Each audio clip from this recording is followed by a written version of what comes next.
Mamlakatimizda kitobxonlikni targ'ib qilish borasida aniq chora-tadbirlar asosida ish olib borilib, aholining, xususan yoshlarning kitob mutolaasiga bo'lgan qiziqishi oshib boryapti. O'zbekiston Respublikasi Prezidentining 2026-yil 15-yanvardagi kitobxonlik madaniyatini rivojlantirish va aholi o'rtasida kitob o'qishga qiziqishni oshirish chora-tadbirlari to'g'risidagi qarori ayni yo'nalishdagi ishlar samaradorligini yangi bosqichga olib chiqdi. Bugun ushbu qaror ijrosini ta'minlash maqsadida viloyatimizda ham tizimli ishlar olib borilyapti.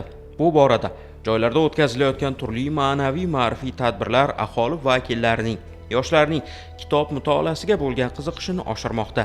Koson tuman madaniyat markazida Saida Nasafiy nomli viloyat axborot kutubxona markazi tashabbusi bilan Odil Yoqubovning Ko'hna dunyo romani asosida kitob taqdimoti tadbiri o'tkazildi.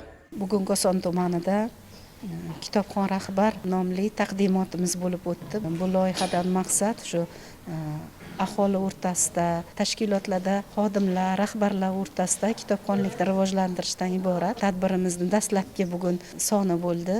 Bunda Koson tuman axborot kutubxona markazida ham tanlab olinishining asosiy sabablaridan biri yaqinda Abdulla Oripov tavalludining 85 yilligi nishonlanadi. Mana shu munosabat bilan ham kitob taqdimotini tashkil etdik. Asosan shu yoshlar aholi o'rtasida kitobga bo'lgan mehrni oshirish, prezidentimiz tomonidan kitob mutolaasini kuchaytirish borasida qarorlari imzolandi. Shu qarorga muvofiq aholi o'rtasida eng kamida 7 ta 10 tadan iborat kitobni mutolaa qilish vazifalari topshirilgan. Mana shundan kelib chiqib, o'sha birinchi avvalo o'zimizdan boshladik bu tadbirni.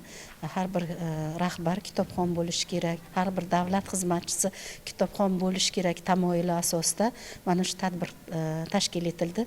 O'ylaymanki, bu tadbirimiz boshqa ta'lim muassasalarida, boshqa tashkilotlarda ham o'zining nishonini beradi.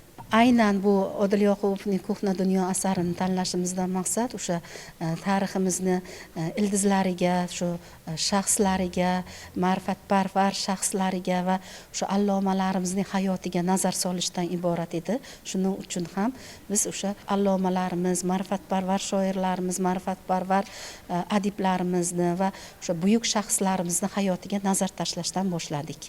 Kitobxonlarni mutolaaga bo'lgan qiziqishini oshirish maqsadida tashkil etilgan o'ziga xos targ'ibot tadbiri ilk bor Koson tumanida o'tkazildi. Tuman axborot kutubxona markazi ahil jamoasi tomonidan ushbu romanning bugungi kundagi ahamiyati, yoshlar ta'lim tarbiyasida tutgan o'rni haqida batafsil ma'lumotlar berildi. Ma'naviy-ma'rifiy tadbir davomida yig'ilganlar faqatgina Ko'hna dunyo asari emas, balki Odil Yoqubovning ijodiy faoliyati bilan ham yaqindan tanishdi. Ijodkor asarlarda ilgari surilgan g'oyalar, muallif qalamiga mansub asarlarning inson dunyo qarashini boyitishga xizmat qilishi xususida so'z yuritildi. Ko'hna dunyo romanining taqdimotini Koson tuman axborot kutubxona markazi jamoalari birgalikda keng yoritishga harakat qilishdi. Asarning asosiy g'oyalaridan biri bo'lgan Abu Rayhon Beruniy va Abu Ali ibn Sino siymolari gavdalangan.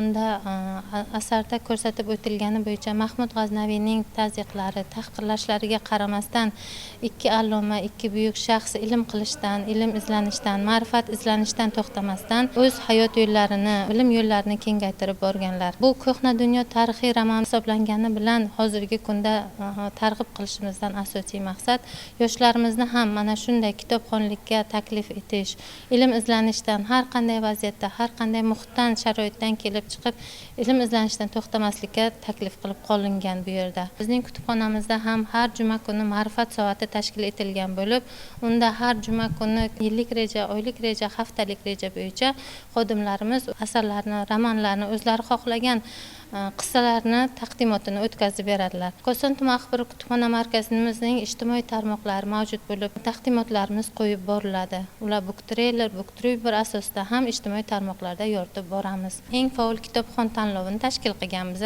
Uni kitobxonga oshkor etmaymiz. Ular bir oy davomida foydalangan kitoblarini foydalanuvchilarga xizmat ko'rsatish bo'limi xodimlarimiz analiz qilib boradilar. Ya'ni statistik ma'lumot qilib, bir kitobxon bir oyda nechta kitob olib ketib foydalandi va o'quvchilardan 5 nafarni taklif qilinadi. Eng ko'p olib ketilgan o'quvchilarni taklif qilamiz. Bu yerda ular o'qigan kitoblarni gapirib beradilar. Shunchaki olib ketdi deb emas, biz uni albatta analiz qilib so'rab olamiz. Qahramonlari kim, asardan olib ketgan, foydalangan adabiyotidan nimani o'rgandi, nimani gapirib bera oladi. Shunga qarab biz eng faol kitobxonlarni aniqlab olamiz va 3 nafariga kutubxonamiz tomonidan tashakkurnoma va kitob taqdim sovg'a qilamiz. Albatta, bugun mamlakatimizda kitob o'qish madaniyatini keng targ'ib qilish, yangi nashrlar va tarjimalarni yo'lga qo'yish hamda aholi orasida kitobga qiziqishni kuchaytirish, kutubxonalar va ta'lim dargohlarini kasbiy va sohaviy adabiyotlar bilan ta'minlashga eng muhim vazifalardan biri sifatida qaralmoqda. Bu kabi amaliy ishlar esa hudud yoshlarning ham mutolaaga bo'lgan ishtiyoqini oshishida ahamiyatlidir. Shu kunga qadar 200 ga yaqin kitob mutolaa qilganman va bugun Odil Yoqubovning Ko'hna dunyo kitobi taqdimoti bo'lib o'tdi. Bu haqida ko'plab ustozlarimiz fikrlarini bildirishdi va shu bilan birgalikda men bu kitobga juda ham qiziqib qoldim. Buni albatta o'qiyman. Odil Yoqubovning Ko'hna dunyo asari o'sha bobo kalonlarimiz haqidagi asar bo'lib, tarixiy asar hisoblanadi. Mutolaa qilgan asarlarimdan bittasi Ahmad Muhammad Tursunning qalamiga mansub bo'lgan Sohilsiz dengiz asari bo'lib, bu kitob o'sha Imom Buxoriyning hayot sahifalari haqidagi asar bo'lib, Ahmad Muhammad Tursun bu asarni nihoyatda sinchkovlik bilan yozgan hisoblanadi va bunda Imom Buxoriyning ko'plab muhandislarning o'sha fikrlari, iqtidorlari va ular haqidagi iqtiboslari keltirib o'tilgandir. Bu asarda o'sha Imom Buxoriyning otasi Ismoil va onasi Fatima onamizning uchrashishidan to o'sha Imom Buxoriyning vafotiga qadar yozilgan asar hisoblanadi. Men hozirga 200 ga yaqin kitoblarni mutolaa qilgan bo'lsam, har bitta kitobga sharh yozib chiqqan va bu kelgusi yilda men o'sha kitoblarni bitta to'plam holda nashr qildirib, kitobxonlarga sharh kitob qilib bermoqchiman. Badiiy asarlar o'qishni 6 yoshimdan boshlaganman. Bunga qiziqishim o'sha she'r yozib, bundan keyingi yosh kitobxon tanlovi meni juda qiziqtirib qo'ygan va yaqin orada o'sha yosh kitobxon ko'rik tanlovining onlayn tizimida bir necha bor ishtirok etib, faxrli o'rinlarni egallab keldim va bulardan tashqari kelgusi yilda o'sha yosh kitobxon ko'rik tanlovining respublika bosqichida BYD elektromobilini nasib bo'lsa Qashqadaryoga olib kelaman va buni ota-onamga albatta sovg'a qilaman. Ana shunday tadbirlarni viloyatimizning barcha tumanlarida ta'lim muassasalarida o'tkazish rejalashtirilgan bo'lib, bu orqali kitobxonlarni o'zbek adabiyotining yirik namoyandalari qalamiga mansub asarlar bilan yanada yaqinroq tanishtirish maqsad qilingan. Odil Yoqubovning ijodi, uning o'ziga xos iste'dodi ila tarixiy mavzular o'zgacha yoritilgani alohida ta'kidlandi. Odil Yoqubov adabiyotiga romantik ruhda kirib kelgan bo'lsa-da, uning asarlarida realizm yaqqol sezilib turadi. Uning asarlarida kuchlilik, aniqlik o'z ifodasini topgan. Odil Yoqubov o'zining asarlarida shunday bir savol qo'yadi. Inson tarix qurbonimi yoki tarix yaratuvchi? Biz mutolaa qilayotgan Ko'hna dunyo asari orqali aynan mana shu savolga javob topamiz. Ko'hna dunyo asari faqatgina tarixiy asar emas, unda adolat, insoniylik va insonparvarlik kuchli og'riqlar orqali o'z aksini ko'rsatadi. Shu bois ham Ko'hna dunyo asarini mutolaa qilgan o'quvchining qalbida bitta tuyg'u shakllanib boradi. Bu shundan iboratki, tarix sukut qilmaydi, vijdon sotilmaydi. Adolat va haqiqat bir kunmas bir kun albatta yuzaga chiqadi. Ko'hna dunyo asari orqali chiqayotgan ikki buyuk shaxs, Biruniy va Ibn Sino siymolari har bitta o'quvchi va kitobxon yoshlar qalbida manguga muhrlanib qoladi. Yana bir e'tiborli jihati, ushbu taqdimotni o'tkazish uchun kutubxona xodimlarining har biri Ko'hna dunyo asarini mutolaa qilishgan. Bu esa taqdimot davomida ularning tadbir ishtirokchilariga asar qahramonlari, kitobning mazmun mohiyati haqida ko'proq va to'liq ma'lumot berish yo'lida xizmat qildi. Kutubxona xodimlari asarda keltirilgan tarixiy siymolarimiz va ularning hayot yo'li haqida yetarlicha ma'lumotlar taqdim etishdi. Ma'naviy, ma'rifiy tadbirlar juda ham ko'plab o'tkaziladi. Mana shulardan biri bugun viloyatimizni barcha tumanlaridan tashrif buyurgan kutubxonachilar hamda o'zimizning Koson tumanimizning barcha maktab kutubxonachilari tashrif buyurishgan. Bundan maqsad Odil Yoqubovning Ko'hna dunyo asarini kitob taqdimoti sifatida bularga namoyon qilmoqdamiz va bu asar orqali tarixiy shaxslarimiz, ya'ni Beruniy va Ibn Sinolarning hayotlariga badiiy jihatdan nazar solamiz. Albatta Ko'hna dunyo asarini mutolaa qilib chiqdim. Undagi obrazlar menga juda katta taassurot qoldirdi. Maqsadimiz yoshlarga kitobxonlikni targ'ib qilish. Bu targ'ibimizda bolalarga ko'proq kutubxonachilarni qiziqishini orttirishda katta yutuqlarga erishish maqsadida boshladik va birgalikda tashkilotda xodimlar bilan birgalikda harakat qildik va buni biz uddalaymiz degan umiddamiz. Tadbirda ishtirokim, men 3 ta qahramonni ko'rsatib chiqqanman. Tadbir davomida madaniyat xodimlari tomonidan yangragan dil tortar taronalar, badiiy chiqishlar kechaga o'zgacha fayz bag'ishladi. Ushbu tadbirda tumandagi barcha umumta'lim maktablarining kutubxonachilari ham ishtirok etishdi. Ular ham o'z oldilariga kelgusida o'zi faoliyat yurituvchi maktabda ana shunday targ'ibot tadbirlarini o'tkazishdek ezgu ishlarni maqsad qilib qo'ydi.